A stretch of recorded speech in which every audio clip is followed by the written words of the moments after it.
Wesley Hughes. Present. Thomas Yater. Absent. Penny Rock. Present. Marge Branson is online. Brad Stanley. Present. Natalie Christopher. Absent.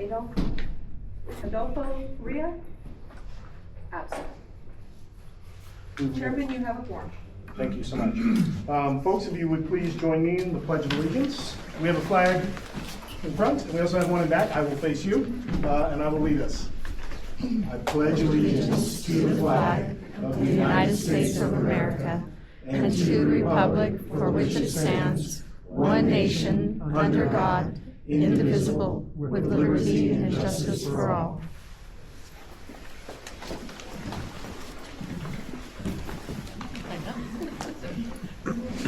Thank you for joining us. Sally, for the record, would you please state that It does say sign in sheet. Do you want me to go sign this in? Nah. Thank you so much. I don't sign in. For those of you that are new to this meeting, I see lots of faces I've seen before, and some faces that may be new. The form or the kind of structure of the meeting, we will do two sections of general public comment. You can feel free to speak on any topic that you like during that public comment period. We would ask that if you haven't already filled out a form and wish to speak on something, when you raise your hand, we'll call on you, and then state your name for the record so that we can make sure that we get it into the record of who's on the record of stating what they would like.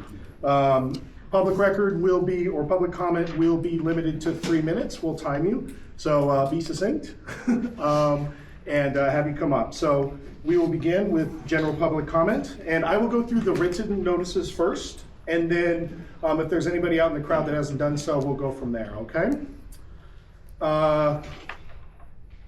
Is it Sandra? Please forgive me, I'm terrible at names. Sandra, is it Payson? Mm-hmm. Payson? Please come forward. What we would ask is if you could stand within, you could stand up. And then so that we can kind of get you on the camera there. We do have a board member at home. Her name is Marge, right there. So that'll help for her to be able to hear you as well. Okay, do you want me to come up there? You can stand there, or yeah, however, whatever you're the most comfortable.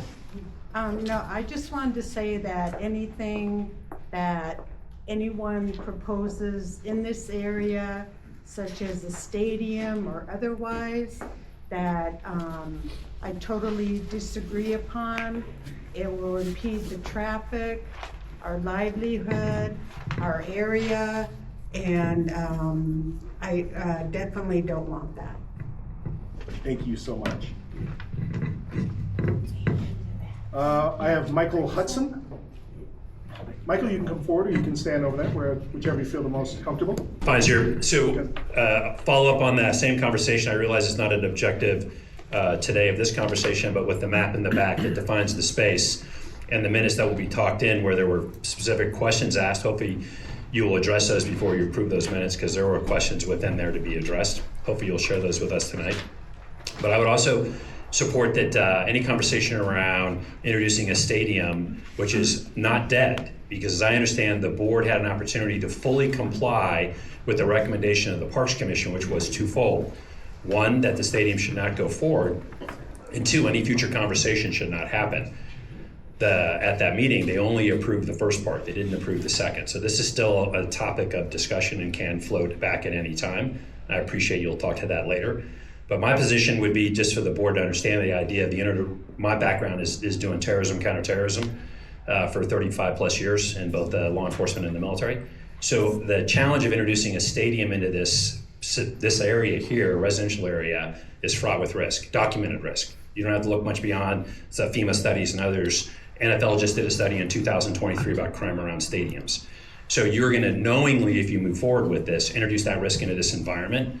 And increasing law enforcement will be helpful, but not it. The challenge is you don't have the standoff requirements to allow law enforcement to do its job. So it's a lose-lose on both sides.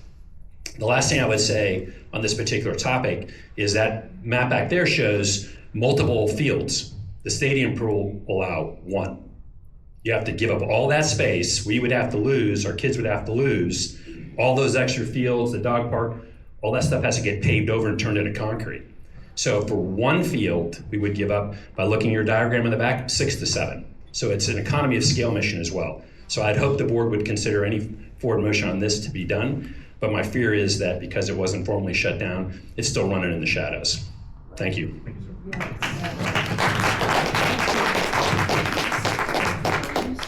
As a matter of function too, for those that are joining us maybe for the first time, in basic general public comment, the board cannot comment directly on anything that's spoken on there.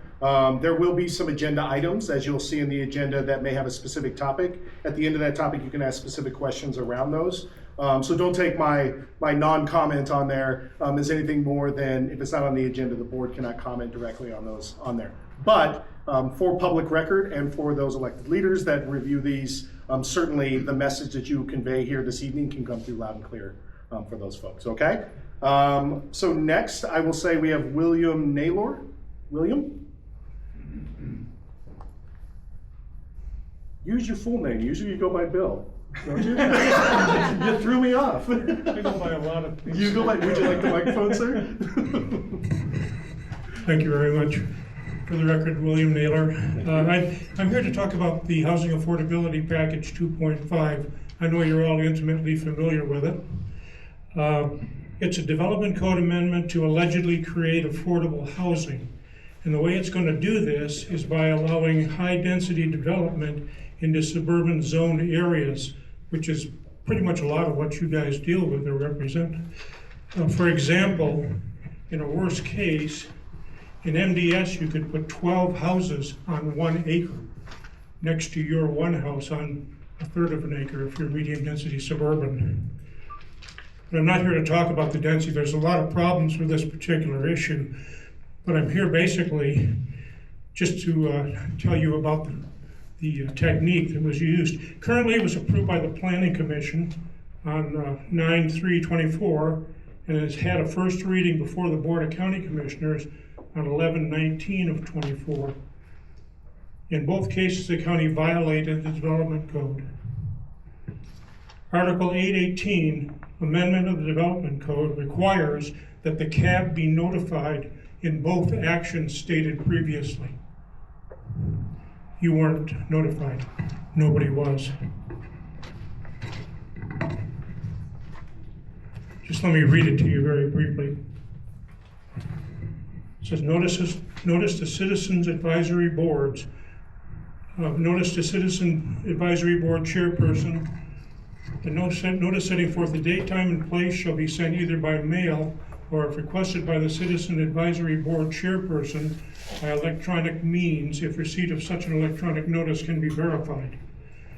And then also, that's part one. Then part two, the same notice is required to every member of a CAB. This was not done. As a matter of fact, in the staff report for the Planning Commission agenda, it says flat in it that it was published in the newspaper. It doesn't say anything more. Nobody reads the newspaper anymore. I hate to say it, I used to work for them. Anyway, this is a really serious issue. The CABs weren't notified. The way it should have worked was the CAB should have been notified. The CAB should have had public meetings to go over this particular amendment, because it's a county-wide amendment, and we all know about county noticing. It isn't very good. So the only way you can get to everybody in the entire county is to have every CAB in the entire county cover this very thoroughly. I'd like you to call whoever you know, that perhaps the county manager, your commissioner, and let them know that you would like this rescinded, taken back, changed to be better, and then go back through the planning process. Thank you so much. Thank you for the extra minute. Appreciate it. I started with Thank you. we were answering for a moment, so I gave them a little. Thank you. Cynthia Reed.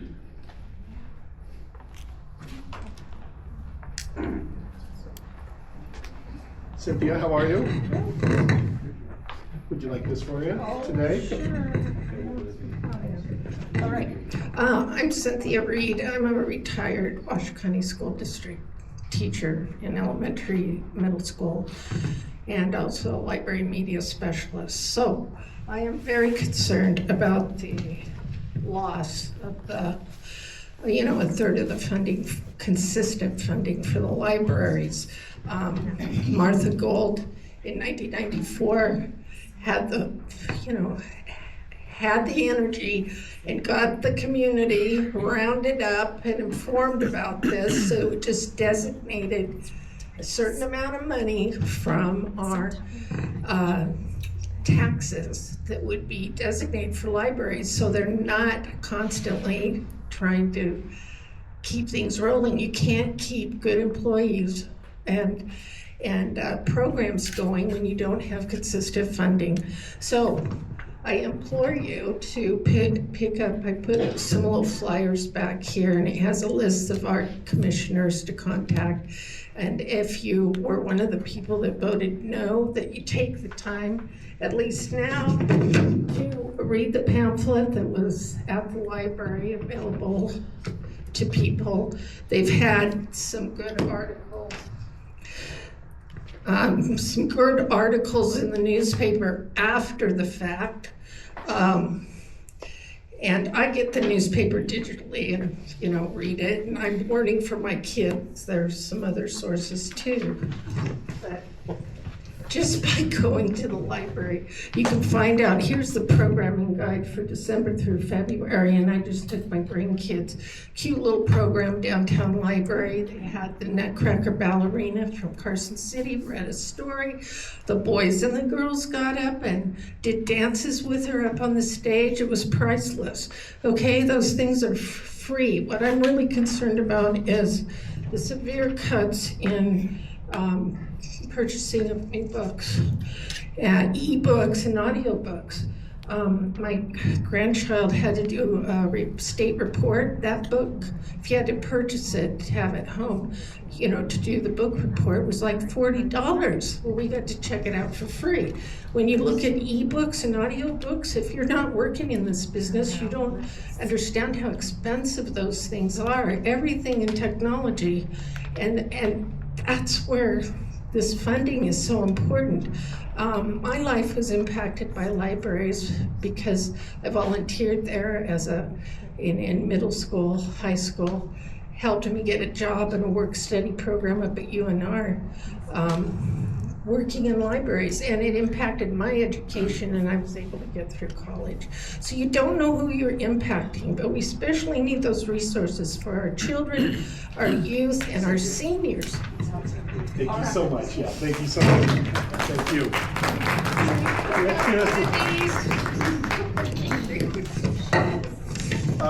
Julie Ullman, did I say that correct? Julie?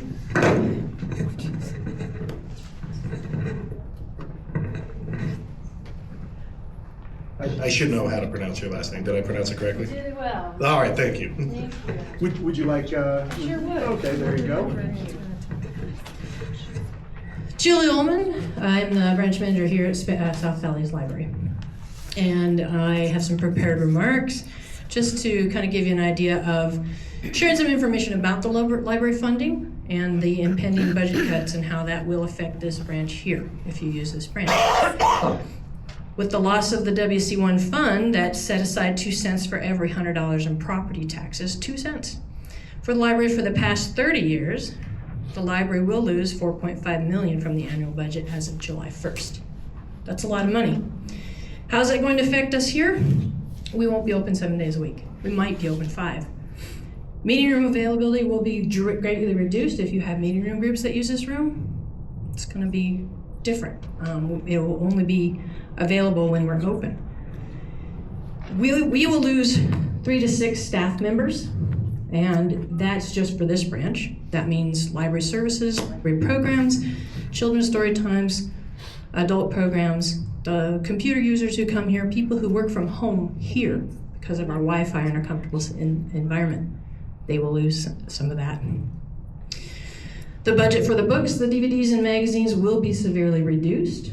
That was coming almost entirely from the WC1 fund.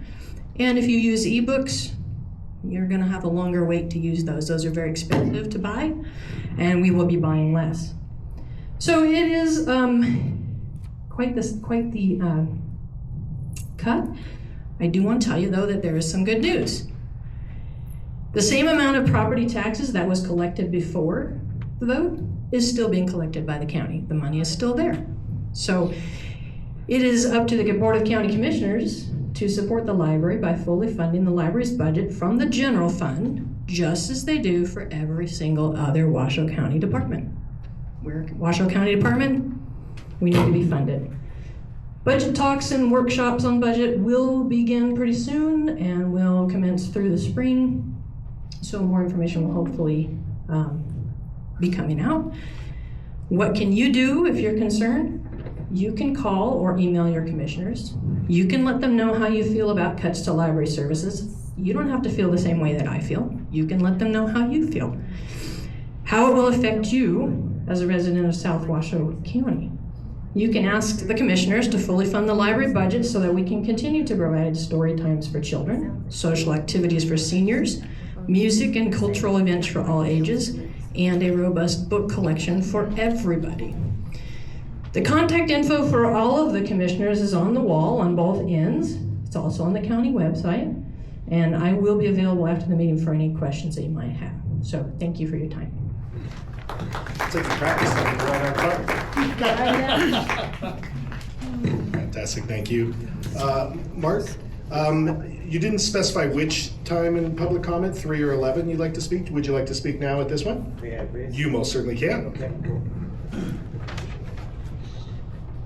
I don't know how to do that trick with holding with 3 hands. Sorry. Yeah, so okay. Can you guys, if you guys can hear me okay? My name is Mark Radow, president of Battleborn Football Club. I think we're all here today because we all have a common interest, our community, South Reno, and I appreciate you all being here. One of my particular concerns are South Valleys Park. We broke records when South Valleys Park was about to become a stadium. And we're all here for, I think most of us, almost all of us, 99% of us, were all in favor of South Valleys Park to be a park. The county commission refused to ensure that it was going to be a park with open space. They refused to do that. And now post-election, they hope you will all just stay home. Go home is what they're telling you, because they're gonna stuff a park down your throat while you're sleeping. And they're doing it right now. The same people that were responsible in support of it, that were going to do it, that didn't tell you, are now in support of South Valleys Park construction. It's about to start. It's weeks away. How many of you knew this? How many of you knew that South Valleys Park was weak? One person raised her hand. It's about to start. And the people that are stuffing this through gave it to a contractor. They said in their notes, the lowest bidder. Now, the gal was just talking a second ago, there's not enough money to go around. You know why? Because they didn't give the bid to the lowest bidder. The lowest bidder is among us. Nate Evans, please raise your hand. Nate Evans is a contractor here with decades of experience that put in the lowest bid here. His contract license is unlimited size. He's done millions of square feet, can do this in his sleep, okay? He lives across the street. He wanted to make sure that becomes a park, not a stadium. But the county, with some people that are here with us now today, have ignored his bid and gave it to other people that are over $100,000 more than she. You want to find 100 grand? Give the deal to Nate. So what we need, you guys, this is an endurance race, people. There is a meeting next week on Tuesday, Board of County Commissioners. I think it's at 10 o'clock, is that correct? We all need to go there and raise hell to the county commissioners. Do not approve the bid and stuff it to some backdoor deal. Give it to Nate Evans, our neighbor, who gave the lowest bid, who's got the best, who's got all the credentials. And you know what? Nate is among us and working with us to make sure that that becomes a park. A park that all of us can enjoy and all of our families can enjoy. So if we don't do that, all those resources, all of your tax money, the donations that they're now getting are going to be stuffed into a land improvement that can be pivoted into a stadium, and then the people that didn't have, they'll use your money to stuff into someone's back door. Tuesday. Thank you. Time's up. Tuesday. Okay. Thank you. Thank you, guys. You can do 3 or less. Okay. Eric? Eric Crump? Thank you. Good evening. My name is Eric Crump. I'm with Washoe County, and I have an agenda item coming up where I'll be giving an overview of the Washoe County's unsolicited proposal. Admittedly, that's a very dry topic. I suspect many of you are here to talk about South Valley's Regional Park. That item is not agendized, but I have brought a map in the back of the room. You'll see that is the site plan. You'll notice there is no soccer stadium. That is the site plan. That is the design for South Valley's Park. That's what South Valley's Park will look like. There are phases in construction. I will stick around at the end of the meeting. I'd be happy to go over the map and talk about the phases of those construction. So thank you. Thanks, sir. So those were the forms that were turned in for general public comment. Was there anybody else that would like to give general public comment before we move on? Please stand up and then state your name for the record, please. Val White. Would you I'd just like to say opposition to funding the library with additional funds. If it's going into the general budget, we need law enforcement and infrastructure far more than we need more hours at the library. And personally, I've come to the library several times. I see employees, many of them, they don't look like they're working hard, they look like they're hardly working. There's much standing around. I want more law enforcement for South Reno especially. Yay! More law enforcement. Any other public comment? Please stand, state your name. Sandra Payson. I would just like to say, I don't know this, but it worries me if people that do some things, and when the public speaks up otherwise, if they somehow, I'm not accusing anybody, it's just a thought in my head of if they get paid under the table, they get bonuses or whatever. I don't trust it, and I think when the people speak, the commissioners, everybody that's higher above us should listen. Thank you. As of the election. Thank you so much. Do we have anybody else? Okay. Seeing none, we'll move on to the next agenda item.